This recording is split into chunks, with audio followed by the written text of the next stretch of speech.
Assalamualaikum warahmatullahi wabarakatuh.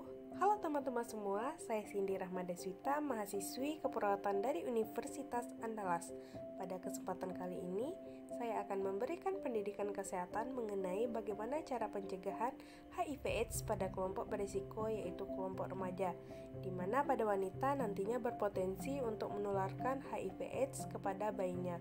Untuk itu diperlukannya pencegahan dini pada kelompok tersebut. Baiklah, sebelum kita memasuki materi inti, alangkah sebaiknya kita mengetahui bagaimana jumlah kasus HIV/AIDS di Indonesia.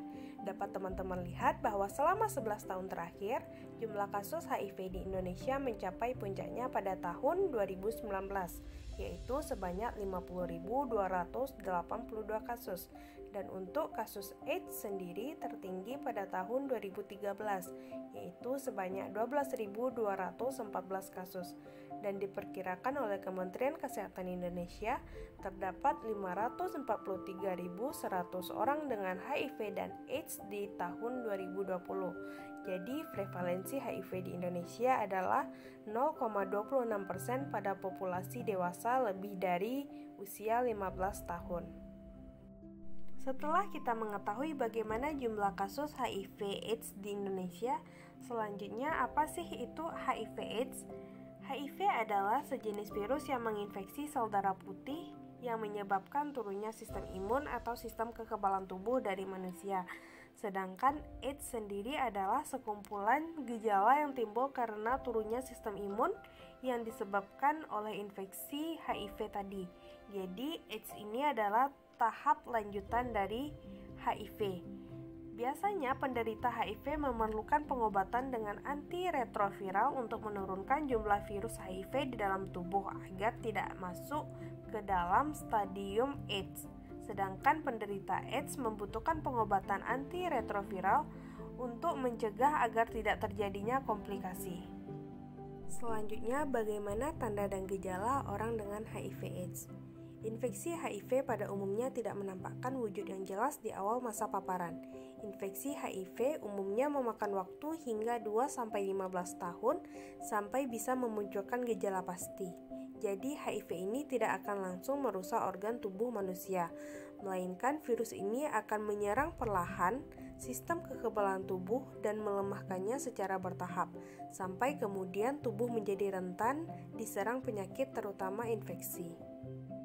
Biasanya gejala awal HIV umumnya mirip dengan infeksi virus lainnya.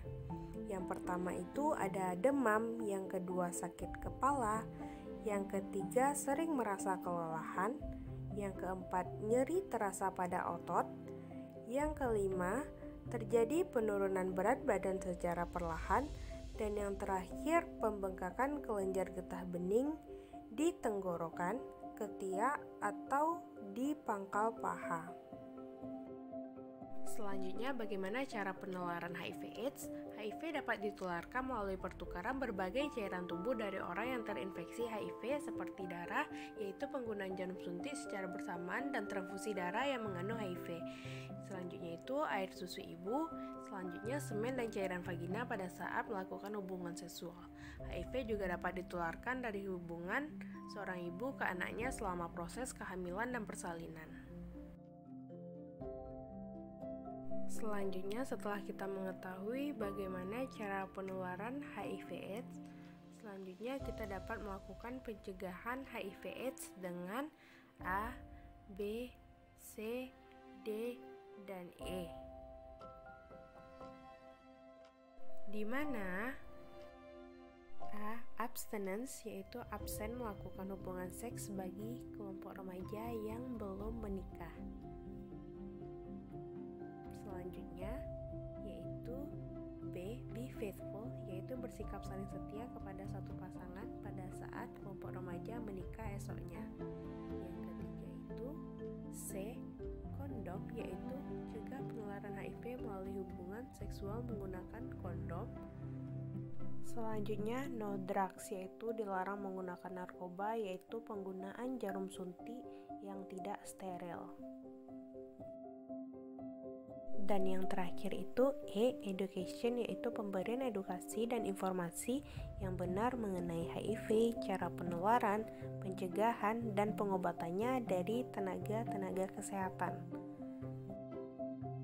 Itulah tadi video saya. Terima kasih sudah menyaksikan. Sampai